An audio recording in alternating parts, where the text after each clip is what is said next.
bleach, all that is Spring Creek watershed. So I'm going to go ahead and just get started. We're going to zip through what we did last year. We want to leave time for questions and for kind of what we learned and what's next. So this really started from Three Springs Organic Farm. Many of you might know Mike Appel and Emily Oakley. They make their whole living on organic vegetables and sell in Tulsa at Cherry Street Market. So I got an email. I was in New Mexico working and got an email alerting us that 6 houses were going in at Oaks on Spring Creek, like right on the creek. So I kind of freaked out and overnight set up a Facebook page without thinking and called it Spring Creek Guardians, and that learned and fixed it. What was going on was Tran LLC was coming in. They were going to build 6 houses right on the creek. Mike and Emily didn't really believe it until they heard the beep, beep, beep of the backup of the machines really starting to move dirt on the creek bed. And this was a historic site. The Trail of Tears, one leg landed there. The missionaries were there. That Ebenezer Church is original. So it's all very historic. And you could walk from the Oaks well to the the really old cemetery there. And that's right where the houses were going to be put. So within 2 weeks, we had ODAP out every day. Every time one person calls the Department of Ag and makes a complaint, they have to go out to the site. We didn't see orange fences. We didn't see all kinds of stuff. So we found something to call about every day. And between the 15 or 20 people that we got going, they were pretty busy. We did defeat them. It took 3 weeks. This doesn't happen anywhere. Let's just talk about how lucky that is. And if we didn't have the nation, and if this wasn't a historic piece of ground, we would have probably lost. We could have sued and got them on water and a whole lot of other things, because we would have seen there would be runoff today in these kinds of rain events. You all know that. So, and then the tribe bought it. Yeah, it was just amazing. So on the back side of the green sheet, or on one side of it, is the 2018 dates.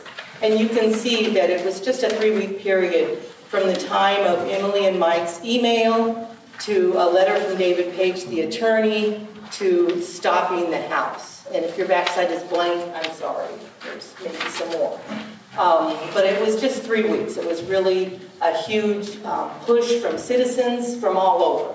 We got everybody as activated as we could off of Facebook and phone calls and just working it. So we're really thankful for the tribe. They've stepped up and stayed with us all the way. Maybe they haven't done everything we wanted them to do, or dumped millions of dollars in a lawsuit, or any of that, but they've done what they could, and they've stuck with us and been with us all the way. So we're really thankful for that. And then we had our first planning meeting in PEGS. I think it was July 15th, 14th, something like that. That's the first time a group of people sat down face to face to say, we got a problem, what are we going to do? Because after we shut those first 6 down, our phones started ringing off the hook. There's houses next to us. They're going up down the road. You got to help us. How did you do this? And this is where I met Randy. Where Emily Oakley lives, there is a creek that has ran there ever since I was little. We go swimming there. We go gigging there. And so we went there one day, my husband and I, and Emily had come out and talked to us. And she had told us how they had defeated those houses. If those houses would have went in right there, all that would have been running in the creek that we like to go to. She told me about this meeting and was wondering if it was affecting anybody else. There are a lot of people in my neck of the woods that don't have access to the internet, or they're older and they don't use Facebook. They don't use any of that. I set out and I went house to house, and I was like, I know this has got to affect other people. I know people care about this community. So I went house to house and I just started driving dirt roads. Some people I didn't know, some I did. I would stop everywhere and ask them if they knew what was going on, or if they knew that they could do something about it, if they knew that other people were just as affected as they were. Whenever we come here, there was tons of people that ended up showing up to this meeting. And after this meeting, I continued. And we had the Oaks meeting. We packed it. My mission was to pack this house because there were members that weren't community members that would say, oh, well, there's not going to be very many people there.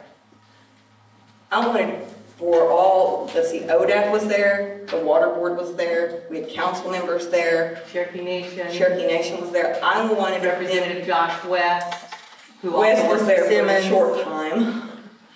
But I wanted to make sure that they actually got that face value of how many people this was affecting, how many people cared about this community, and how many people was willing to join together to do something about it. And so that's one of those things, whenever you come together as a community, you're able to see that impact. You're able to see how many people it affects. You're able to hear people's testimonies and how scared they are. And that was a real turning point for us to work harder. This is a quote from Emily, which I love. She said to ODAF, the worst thing you've done is pit farmers against farmers. We support chickens, we support farmers, and what they did was come in and drew that line between us because these are not farmers. These are factory farms. These are contract farmers who are told what to do, when to do it, and how to do it, and how high, how low, and how fast. So this is some of the construction along scenic 412. It's no longer very scenic, and it won't be clean for very long. They have put new houses. These are mega houses. The math is way out there. I can't repeat all those numbers. And you can see the houses right along 412 in that map. There's an interactive map we'll bring up a couple more times. And it's also on the Spring Creek Coalition website. The Cherokee Nation developed that map for us. This lower left hand is the Pike Chick farm there at the 412 Rose exit. And it's now, I drove by this morning and it's all roofed and ready to go. They're getting ready to probably start bringing in chickens. And you can see there was a light rainy day on both of those days. We know how that rain works around here and how fast it's been coming, how much harder it's been coming, and how quick the runoff is. So we know what we're going to be seeing. And this is prime farmland. I live in the rocks. I got rocks for days. This is all dirt, and that's what really breaks my heart. That we are in a food desert, and we don't have enough people growing food, but this is what we've got. And what happens when they shut down? We're all surrounded by dead chicken houses already, and these are mega chicken houses. So that really worries us, and what we want to ask to ODAF about of when they pick up and leave, could they deconstruct? Now I'm off in the ditch. The propane tanks, this is my four-wheel drive truck. The propane tanks are the size of a train car. You have to do special checks on them. They're not buying propane from the neighbor down the road. This is a big truck coming in from Arkansas to fill it up. If this thing explodes, they're called what, levelers? They call it level a levee. everything. Instead of an explosion or anything like that, they call it a levee. We had talked to a man that works for Anderson's Gas. I don't need that. We're both pretty loud. We talked to a man that works for Anderson's Gas, and he was the one that would go out and fill these propane tanks and was telling us what was required. He had said on these big ones they had done, I guess, tests on them where they had actually blew them, on purpose. They dug a hole, put these in there, and blew it to see how far or how big it was. It would go over a quarter of a mile. It would levee anything that was in its way. They said that's why they put, you see the kind of the metal bars around it. That's supposed to keep anything from affecting this tank. I guess from a car hitting it. We have people. Tornado. Yeah, fires. That's not going to save it. So, and this is this the one that's by the church? Yeah, there's a church right across the street. There's a little Native American church that's been there forever in Twin Oaks. And it's packed on Sundays, and it's packed on Wednesday nights. And they do a lot of things with children there. This is what they smell. I've noticed that a lot of places that you go to fill propane, if your tank's not approved, they'll issue a sticker for it, and 1972 tanks shouldn't be allowed. Yep, Those these are all should take brand new. anyone. And from what I see, I'm a code welder. Oh. That's not cool. All righty, then we need you in the truck next Sunday. No. Yes. But that's the kind of information we've been gathering at all these meetings and looking at this stuff and driving down the road and going, that's not right. So thank you. Anyway. So this is, where's our time? How are we on time? It's not gonna run anyway, Pretty good so, on time. yeah. it's not gonna run. It's just again showing you after a meeting, I drove down this dirt road and it just got deeper and deeper and deeper, and that's all coming to Spring Creek. And at the end of it, they were burning a whole bunch of stuff out behind a construction of 6 houses. And we don't know, is that, asbestos, what? So just lots of construction. These were, again, we started meeting in Kansas, and in fact, it seemed to be a central location. We had different speakers, politicians, different, like I said, Josh West stood up at Oaks and said, I'm your representative and I work part-time for Simmons. And he smiled and laughed as everyone booed at him, and he was quite proud. He brought his children. He said, I like my kids to see that not everybody likes me, which was all so odd. And he wanted to let us know he had 15 minutes, but he only stayed there 10. Yeah, he wanted to speak, but right before he left. And anyway, Kara Cowan Watts, Cherokee, previous tribal council member, got her PhD and came and talked to us about phosphorus. She's joined Spring Creek Coalition, and it's good to have that kind of brain power because we're in the testing and monitoring mode now. It's just going to be, where is the phosphorus? What's going on? I see a Spring Creek board member and a couple politicians. So it was really just, like I said, I didn't know any of these people 6 months ago, but this has just really changed our lives.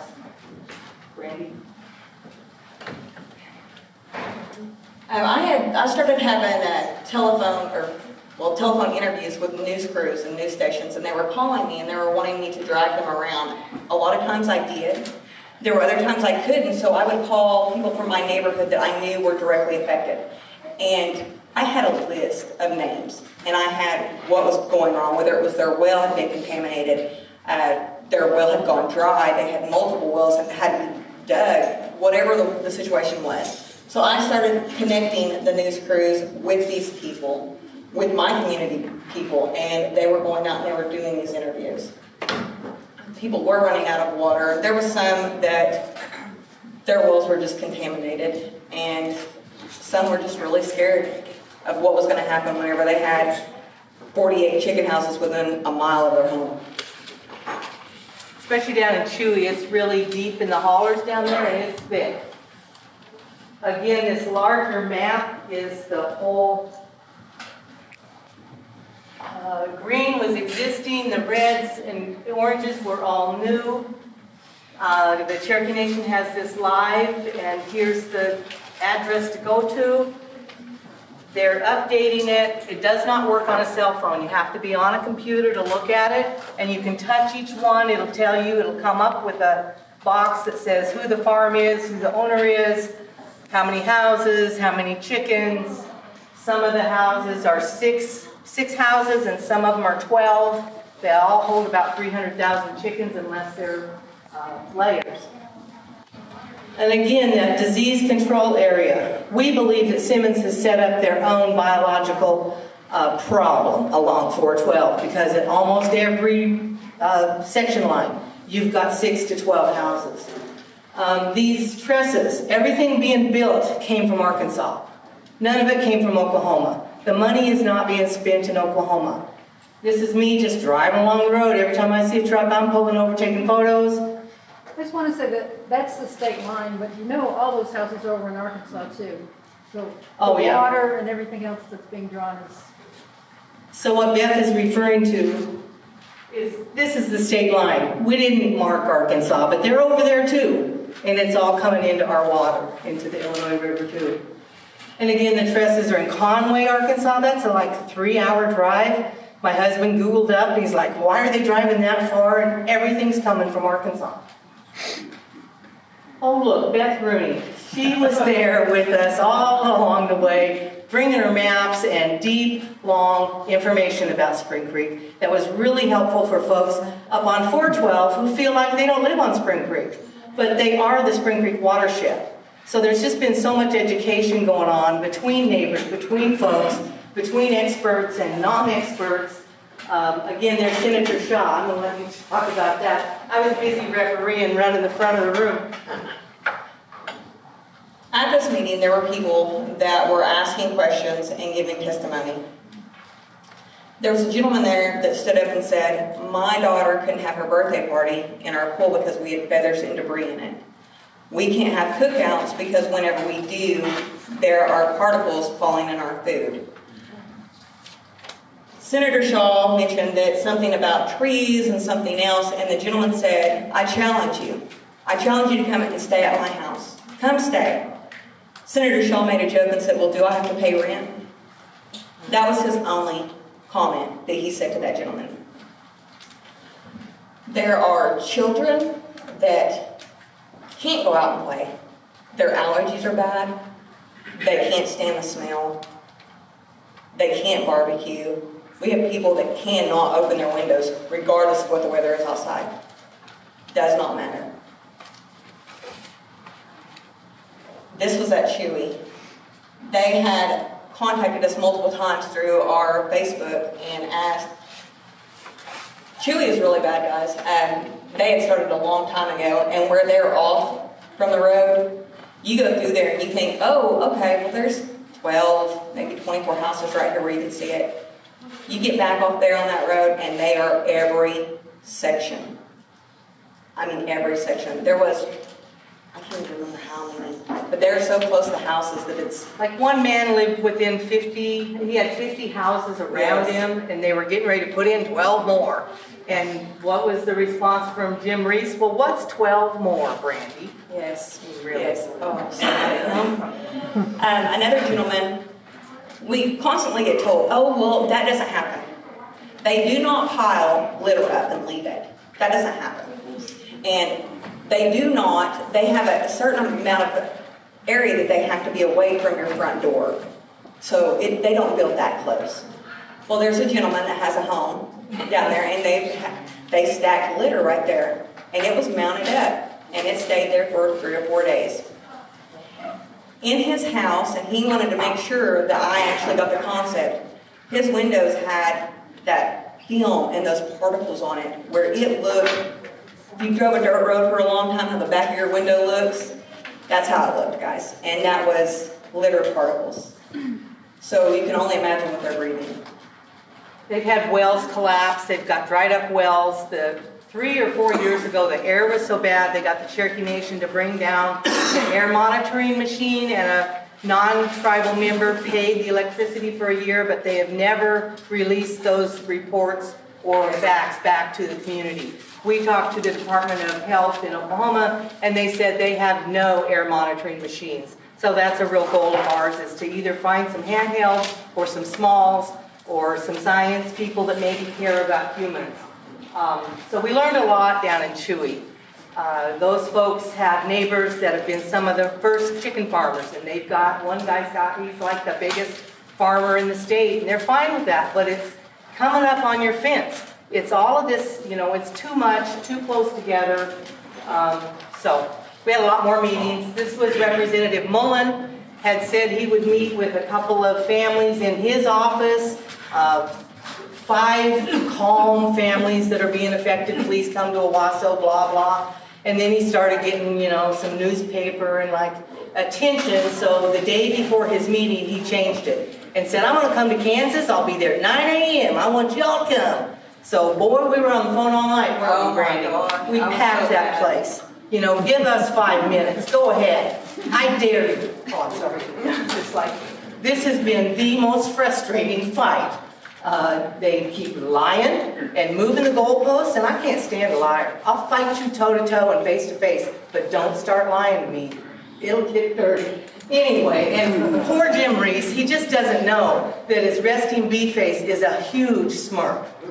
So he was called out numerous times, 2 different meetings. We had a gentleman offer to wipe the smirk off his face. Standing up in the bleachers, pointing at him, saying, Mr. Reese, that smirk is not helping you. This is good people saying true things to really... Well, Mr. Reese also, he did ride around with people, and they wanted him to see the impact. Because one of the things is, you would think that whenever they're approving all these registrations, is that what it is, the $10 registration? Yeah. Okay. Whenever they're approving all these registrations for these chicken houses to be built, you would think they would actually come check the site. But they don't. They use a Google map. and they're sitting in their office at Oklahoma City. They're like, oh, okay, well, that doesn't seem too close. That doesn't seem too close to the other 20 that we've just approved, because they're rubber stamping them. If they met this criteria, and this criteria, bam, it was done. He finally admitted that they made a mistake, but the mistake was done made. Our community will never be what it was. They will never take those chicken houses out. And although they're not approving any more that's above 30,000, they're still approving them. And we've had enough. So this was in October, and about 2 weeks later, the governor set up the Coordinating Council on Poultry Growth and appointed all of the agency heads or designees and the poultry companies. I don't know if there were any contract growers at the table, but there were all the integrators, Simmons, Tyson, all the big boys. And we had 6 to 8 of our citizens on the Poultry Council. Please stand. Citizens who stood up and went to the, come on, Beth, stand up. Somebody else is here too. Karen. So we had a couple of lots of other folks. Brandy was there for us. Just to make sure that, you know, I'm better on the outside as a barking dog. I'm a great bulldog, and she can go sit at the table and learn from those folks and learn how to control her face. No. I know. We were sitting in a meeting, and there was a gentleman that sat on ODAP, and they were talking about soil samples. Okay, they take these soil samples, and it's supposed to be, if there's so much phosphorus, then they cannot spread litter anymore. It's not regulated, guys. Basically, you go out there and you get your own sample and you send it in. So if I would think that my soil might be too much, I'm going to go to my neighbors and get a soil sample and send it in. And whenever I threw that analogy up, he was like, oh, that doesn't happen. I said, oh, Jesus! And rolled my eyes, and everyone else started laughing. And there was another farmer in the room that stood up, and he said, I'm going to tell on myself. It does happen. You guys don't check anything that goes on. There are times that I've lied about things because you don't check anything. And so it happens. We know it happens. There's no regulation. We're the ones that are going to pay for it in the end, and they don't care. Where are we? So, She's been great. yeah, Allison Bachman and her husband, he was one of the top selling, top growers for Simmons for many years. They finally retired. You get busted out, you know, about every 5 years they make you put in $50,000 to $80,000 of changes to your houses. They were getting ready to retire. It's like, nah, we're out. But he was a top grower, and she comes to every meeting, stays afterwards, talks to every press person, and you see that finger out. She's got that finger out. She knows her numbers, and she knows her facts. And that's me. We go up every time the TV people called. It's like, we need to see people. So we'd have to meet them at the 412 Rose exit and drive them into somewhere because they can't find things without signs and, you know, lights and all that city stuff. And this is my land, right there in the red. And so we know that monitoring the massive amounts of chicken litter, and I can't do those numbers, is going to be a huge job for the next 50, 100 years, whatever. Oh no, Putin's going to sell chickens to China, that's right. Takes a leg out of Simmons' business plan. So Beth requested that we start looking at all of the litter going into Spring Creek. I'm on Double Spring and I flow, if there's flow, into Spring Creek. So all those yellow spots up above me, that's the only poultry CAFOs in the state. There's one other, but these two are the research centers of, now I'm going to blow it, what's the name? Of Cobb. And so they're the research centers, and so they're up there spreading, but those are pretty clean. You gotta change clothes in and out of every building, and you know, they're making the 8-week chickens, and they're doing the DNA stuff, and it's really scary what's going on right here in our community. So we know that's kind of our next game of monitoring the water, monitoring the chickens. Do you want to talk about Miss Sue? Yeah, I can do it. I know, we'll cry. Okay. I've known Sue my whole life. She has been friends with my family. She has lived in this little Indian house. Actually, this whole roll this whole road is nothing but Native American families, and most of them are elderly. They are surrounded by, I believe it was 58 or 68 chicken houses, and it's not even a quarter of a mile. She cried. She cried because they have grandkids that cannot go down these roads anymore. The amount of traffic with these big trucks that were coming in was outrageous, and they would move it, guys. Do you see these little shrubs are what's supposed to stop the smell? And all of these chicken houses, yes. This is a new technology, y'all. They have said that this will decrease the smell and particles of the fans that they have blowing directly to her house. All these chicken houses, the fans are all on the side that is blowing towards these people's houses. They didn't even put them on the other side. It's so disheartening. These people have lived there. We have one woman, Helen, she lives on the backside, and this is a dead-end road. She's lived there for 62 years. She's lost her husband. She has a little farm back there. You can throw a rock, literally throw a rock from her fence line and hit the back of a chicken house. They've put chickens in these guys. These are all breeding. They're in. What? The chickens have been put in now. They're in. They were still in construction a few months back, so. Now, directly across from her, there's 6 brand new. And then you walk, those other ones, those 4 ones, that's another 6.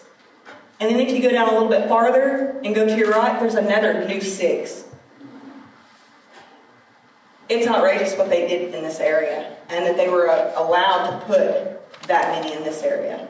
We have one woman on this road that worked at Cobb, and she developed a lung disease. She's not supposed to ever be around any type of chicken ever again, at all. She can't afford to move. I don't know what this is going to do to her. Okay. So that's what we've been listening to, people coming to the meetings and telling us their stories. And we started worrying about all the water, hearing about the water wells, and we got USGS to come out and give a presentation. I don't have copies of it. I'm getting it electronically. I'll share it with Beth and with y'all. We're going to have them back out probably by March or April as soon as they pull their next data pull.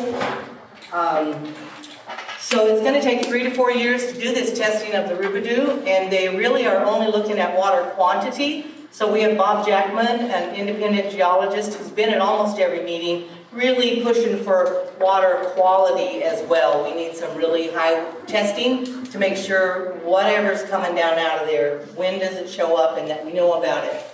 But just to point out right here, this little drop, that's at this well at Locust Grove. And this was their first pull on this big aquifer study. So what we want to know next time, and they want to know too, they didn't admit it at the meeting, but we got Kim Wilkins to talk about it, is we want to know if that did refresh. Did it go back up? Is it still going down? Then we know there's a hole. Then we'll know. So Karen Harris has been just walking with us all the way, and so we've got different experts that have just showed up and helped us and taken things on and stuck with us. We've adopted Shanna. She's Cherokee. She's got family in Oaks, and she's coming back, and she's agreed to that. And we want to really follow this aquifer study. I think it's something we might want to consider next year, that the next 3-4 years we really want to know what's going on. It's all on the website, and you can access that information and look at it, review it, start to wrap your mind around all of that science and math. And yes. Maybe everybody understands, but I don't think so. What you meant when you said there's a hole from the one aquifer to the other. Well, we don't know what's pulling what out of the Rubidoo. And so if everything for a year or two is like this, and then boom, is that from the chickens? Is that from a hole between I don't know what the words are. Somebody else can say all that. But is there any kind of pull from the Rubidoux up into the Boone. But these chicken houses are pulling from the Rubidoux. They're going down 1,200 feet. And so that's why everybody keeps telling us they can't be affecting your well water. Well, something's affecting the well water, and we want to know what. And we're going to keep asking.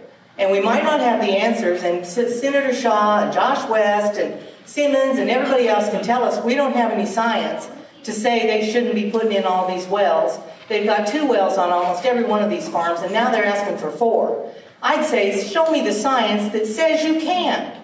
They don't have any science. And so to tell me that I'm stupid and I don't have science, well, back at you, big boys. Show me your science. Bring it. Let's go.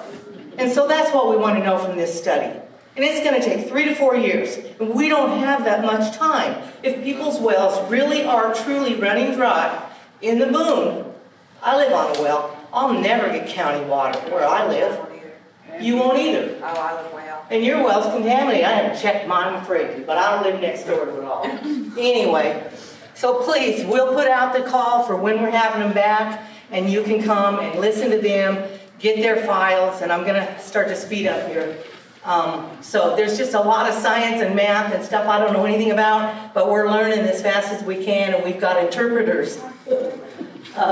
ODAF, oh my God, the Oklahoma Department of Ag, Food and Forestry has just been a thorn in our side. They set up an emergency board meeting so that they could pass 2 farms of 6 houses each within 2 days, out of the blue. Told Brandy, called her on a Tuesday night at 9:30 at night. She calls me at 10:15 and I'm like, I'm having wine. Excuse me, what are you talking about? So by Thursday, we had 75 people in that room ready to talk and tell our stories. But at noon, Jennifer Owen, are you here, had already called David Page, the attorney. David Page had written to Senator Reese on the bus in Kansas at 12:15 and said, if you vote, this is illegal. You did not give public notice. Not in time. They gave public notice in time for the 5 o'clock, but they didn't think about that even though their attorney was on the bus. They didn't take minutes. They did not record an hour and a half of public testimony, crying and wrenching and pulling of hair. Nothing. So they didn't vote. Oh my God. I know. So later that night, which they had been invited to and they knew was our Thanksgiving dinner for our group. And we had a wonderful dinner anyway. And just thanks to Donnie Saloli for really telling us about Cherokee values and talking about community and what it means to build community and really telling us we were doing the right things because of the way we were pulling community together to stand together and care for each other. We kept doing water tours. That's Emily and Mike's spring that almost dried up completely this summer.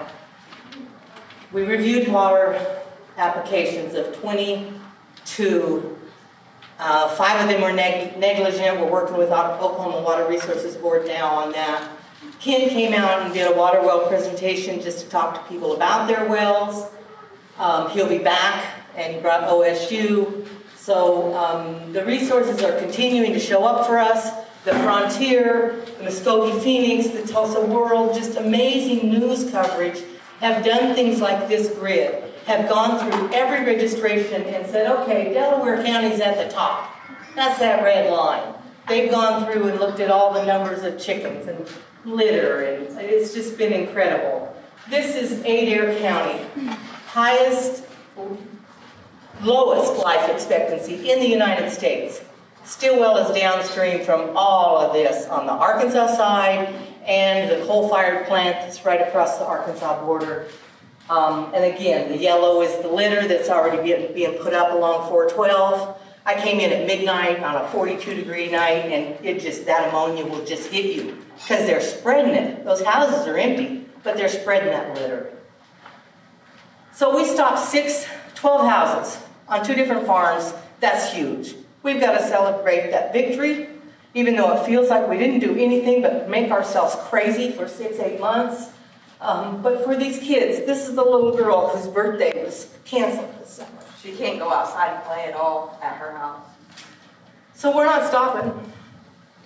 This is going up right now, our billboard outside of West Siloam Springs coming into Oklahoma so that every trucker out of Arkansas is going to see it every day. We've got a second billboard donated outside of Tahlequah. I've just raised the money to wrap it, and we're not stopping. Instead of emergency rulemaking, so we have until February the 5th to make public comment in writing on setbacks. We need setbacks, and I'll take whatever they'll give us at this point. Probably 60, 80 of us wrote, yes, please, but, yes, and. I'm just going to say yes. Give me what you got, because that's all we're going to get from these people. So anyway, I go think we on. could take about 3 questions, and then we want to make sure we have time for Kelly, but Raymond? Can you give us just kind of a broad feel? What is a mega chicken house? How much water do they use? How much litter? How much of it is local and how much of it goes out of state? Karen, would you be able to answer that? I get close. Well, Okay. I did some research because at the very first meeting, Mr. Allen from the Oklahoma Water Resources Board told You us wanna come that up these and chicken do that? houses don't use any more water than a domestic use. And I thought, that doesn't sound right. So I did what one of my friends calls putting it in the Googler. And I found a research paper that was done by the University of Arkansas in order to help the poultry industry know when to harvest the chickens. And what I found was that each barn, let's see here, I haven't looked at this for a while. For every 1,000 birds, it takes 50 gallons per day. Well, a mega operation has 300,000. So you just do the math, 300,000 times 50 gallon, and then that's per day, and then the average time that the flock is there is 42 days, so you multiply it by 42, and then there are about 5 flocks a year, give or take 1 or 2 flocks, depending on how they're doing, so I multiplied that by 5, and what I got was 3 million gallon per year per operation, okay? And so then, if you think about the number of new operations that are in the Spring Creek watershed, you're talking about a lot of water being taken out. Now, OWRB will tell you the Boone and the Rubidoux has plenty of water in it, and you know, you can take out 2 acre-feet per acre, but that's based on the water lasting, remember this, the water lasting for 20 years. So I don't know about you, I don't have any kids, but I have friends that have kids, and I think those kids want to be here for longer than 20 years. The other thing I'd like to say before I sit down is it's important for you people that are along Spring Creek, because Spring Creek is called Spring Creek because it's fed by springs. And those springs are attached to the other water, including the Boone. Some of them come out of the Boone.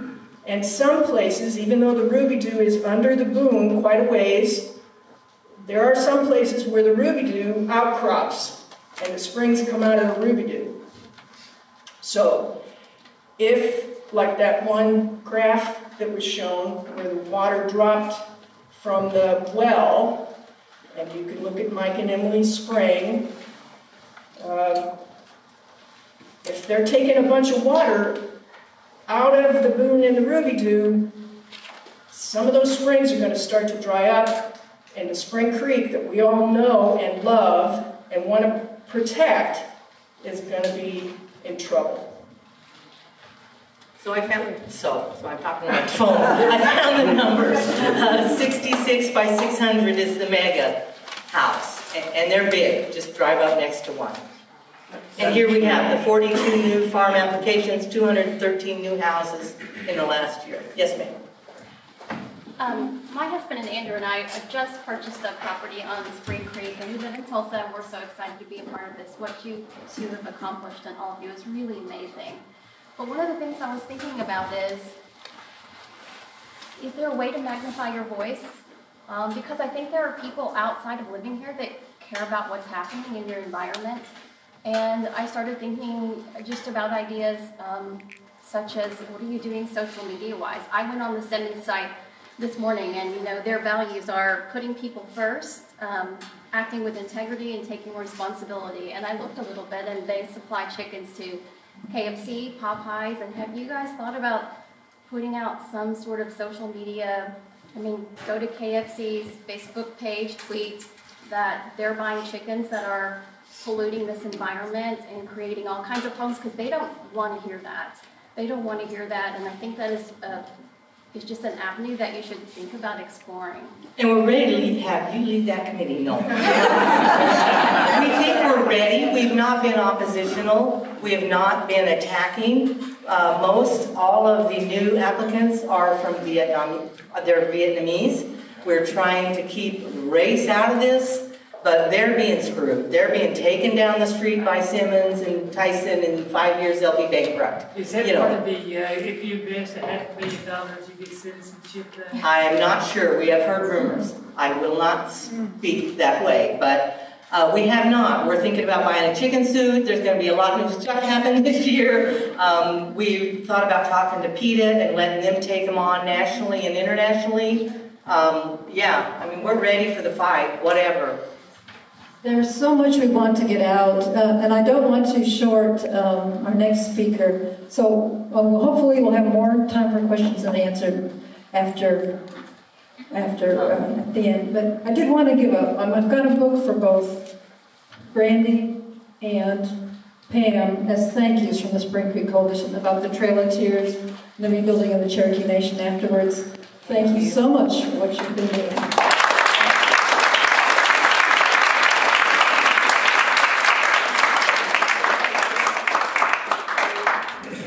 Wanted to say, when you said, where's all the money coming from? We did raise $9,000 in a GoFundMe.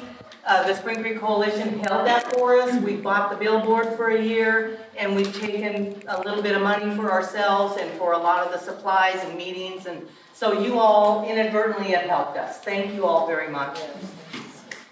Well, this is just amazing, isn't it? It's all amazing. I'm so glad you came today to talk to us. Our next and last speaker is Kelly Foster. She's been an environmental attorney for over 20 years. Currently works for Waterkeeper Alliance. And previous to that, she was Assistant Attorney General. Is that correct? Assistant Attorney General? Yeah. Amazing. With Drew Edmondson when he was Attorney General, fighting for the air, the land, and the water of Oklahoma. Kelly, do you need any setup? Well, I did do a PowerPoint. I told him I'm kind of late to get it done. So you need just a minute to transfer? Yeah. You want to transfer? You want to take a question? We can take questions while you're transferring? Yeah, if they had more questions. Okay, you work on that, and as soon as you get that, give us a heads up. David, you want to help her? Okay. So we have time for another additional question. Jesse? But what's the Simmons goal? How many big chicken houses do they plan? How many big chicken houses? Just get up and have some refreshments. How many additional big chicken houses are planned? Brandy? They're building a big mega plant in Decatur, and so that's one of the reasons they are building so many houses, yes. As we've heard right now, they're done building chicken houses because they feel like they have enough currently. Once that operation is up and running, we look forward to them to start building again. I don't know what area will be hit next, but we do know they look for certain criteria. They want to have access to a main highway, and they don't care how close they get to another operation. Whenever they started buying this land, a lot of times people will think, oh, well, that's an individual farmer, or that's a local farmer. These are not local farmers. We don't know these people. We can't pronounce their name. half the time, the people that are running these operations, that are actually living in these houses and running the chicken houses, they don't own it. They're getting free rent, they're getting maybe $1,200 a month, they keep the chicken houses up, they get to live in a new house, and they have a green card. And that's what they're there for. So how I talked to a lot of people, there was somebody that pulled up in their yard one day, and they said, I'll give you $6,000 an acre. Okay, this was not, I was told by one person, he was a lawyer, and she didn't say who she represented, but they would give me $6,000 an acre. So you go into a poverty-stricken neighborhood, you go into old farmers that have quit farming and maybe their kids don't live around them, and they're thinking, well, I have, 80 acres, because that's at least what they wanted, was 80 plus acres. And that's $6,000 is pretty good. A lot of times these people didn't know that these mega chicken houses were going to be built there. They sold, and it's caused a lot of problems with the family, guys. It really has. Is Simon's the only one right now that's in this? Simmons is the only one right now that's really building, and that's because of their mega plant in Decatur. I can't tell you guys, it was like it happened overnight. You think that it would be advertised, that everybody would know, oh, these chicken houses are going in, known to the passenger. And that's, people say, oh, well, you should have got a letter. Well, we didn't. And I don't know if you guys think about it, because we didn't at the time. How many of you guys go to the Department of Ag page every day and look to see what's being approved and where? That was something that we never thought about doing. Something we never thought we would have to do. We're on it every day now. I mean, we are on that sucker every day.